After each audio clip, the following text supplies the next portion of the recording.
અમદાવાદના એક સરસ કોલેજમાં અભ્યાસ કરતી હતી શૈલી. સ્વભાવથી શાંત, પુસ્તકોમાં ગોળ થઈ જતી એવી. એક દિવસ તેના વર્ગમાં આવ્યો અર્નવ, મુંબઈથી આવેલા એક નવા વિદ્યાર્થી. ઘમંડથી ભરેલું લાગતું તેનો પહેલો અંદાજ, પણ હળવે હળવે શૈલી જાણતી ગઈ કે અર્નવના મનમાં સંવેદના છે, આંખોમાં સપનાઓ છે.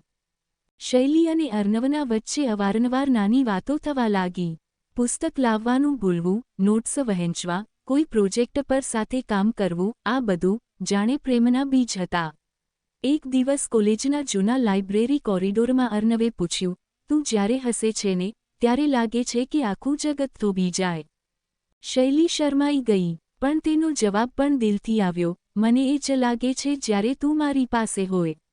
પ્રેમ શરૂ થયો, સરળ પણ ખાસ. અજાણ્યા લાગણીઓમાંથી પરિચિત લાગણીઓ સુધીની સફર. બે અલગ શહેરી વ્યક્તિત્વો વચ્ચે ઉગતા પ્રેમની નમ્ર વાર્તા, જ્યાં કોઈ મોટો ડ્રામા ન હતો, પણ દિલથી દિલની વાત હતી. અંતે શૈલી અને અર્નવે તેમના સપનાના શહેરમાં એક નાની બુકકેફ ખોલી, જ્યાં પ્રેમ ફક્ત એક કહાણી નહોતો, પણ રોજની ચા સાથે જીવાતો એક લમ્હો હતો.